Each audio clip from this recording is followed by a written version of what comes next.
Hey everyone, well, this video I am doing a little bit of wood cleanup around my yard. I've got some various trees here in the past year that have been a problem, getting too close to my house, too close to my driveway. This stuff here, and you see in the loader bucket here, is some stuff here that the local utility crews are cleaning up here by the end of my driveway there by the power line. There was a black balsam poplar. Not much good normally for firewood, but there's some chunks of wood there left over from a big tree that they chopped up, and they left the firewood chunks behind for me there. They chipped and hauled away all the tops and the branches. Well, anyways, need to clean it up and get it out of there and away from my driveway. And like I say, I got stuff that I cleaned up here around the yard here. Made a split pile here of various species of wood here. There's some poplar, there's some ornamental elm here, a few pieces of green pine, there's a few pieces of green spruce. So anyways, just a little bit of everything, like I say, mixed in here. Those tree service guys, a lot of times they just hack things up any old way.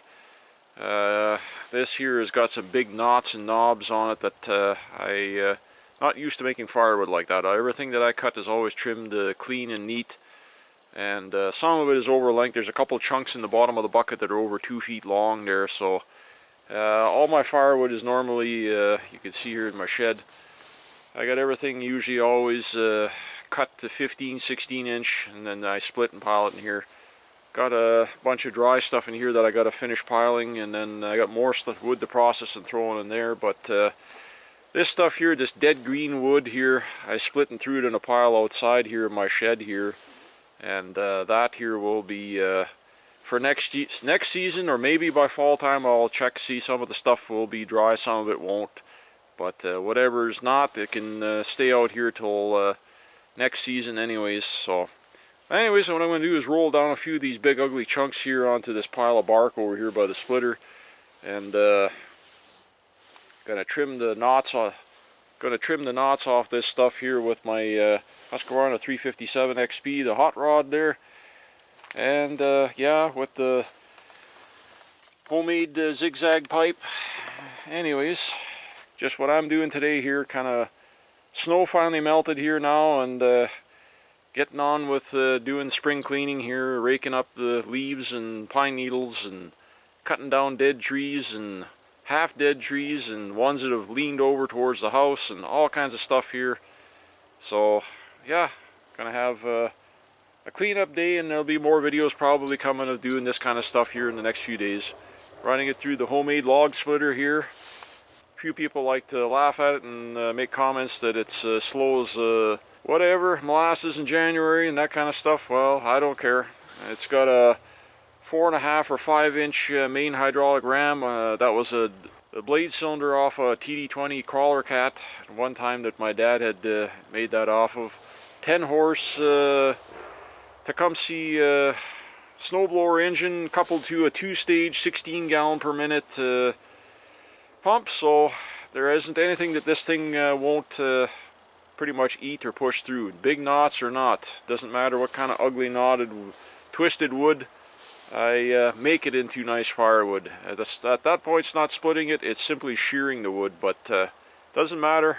Whatever I put on the bench of that thing over the years, it's eaten it and then gone through. It hasn't refused to split anything that I've put in front of it, so may not be the fastest around, but definitely gets the job done. Just monkeying around here the last couple days here, I already got half a cord of wood here already chucked up here in this pile here, processed. So by the time it's all said and done, I'll probably end up with a couple cords here by the time I trim up everything around the yard here. So it's amazing how much wood a person can salvage out of stuff that normally be wasted, but I don't believe in wasting anything. Turn it into good usable product that I can burn for keeping my butt warm and throughout the fall, winter, and early spring like now here. Still got to have a fire in the stove to keep the chill off. So got the ugliness out of it here, all these knots and knobs here. Got this trimmed up into some nice usable firewood. However nice it is being balsam poplar, but anyways, better than ugly knots, knobs, and oddball lengths that the tree service left it. So got everything trimmed up, and 357 working good like it should be. So we'll take the 357 over to that other pine tree I got there on the other side of the house there that I cut down last fall. The one my nephew gave me a hand with there when we were taking down a tree that was threatening to smash my power line to the farm there, my service line into the farm here. So gotta go ahead and get that finish getting that processed and brought over here, and run that through the splitter, and yeah, continue on. It's one of those kind of days, just get a bunch of cleanup and wood processed and all that kind of good stuff. So okay, well, I'm gonna process this part of this what's left of this pine tree here, part of the log here, or a length of it anyways, that was left from last fall here in the other side of my yard here. So that's what I cut down there by the hydro pole, or the hydro line. So anyways, realized I had the camera on some kind of weird timer function there, and I guess it shut off before I even had it turned on. So did a cold start and everything, and was talking away there, and processed up that black poplar, and then by the woodshed there, then realized the camera wasn't even on. So happens to everybody. So anyways, we're gonna get on with it here and get this tree cut up here.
Well, there we go.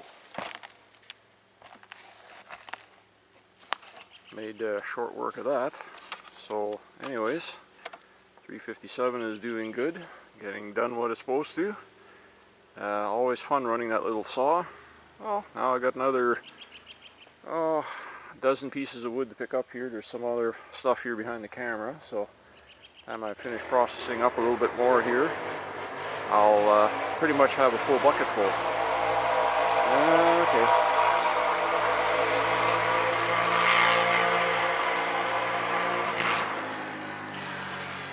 Friday night,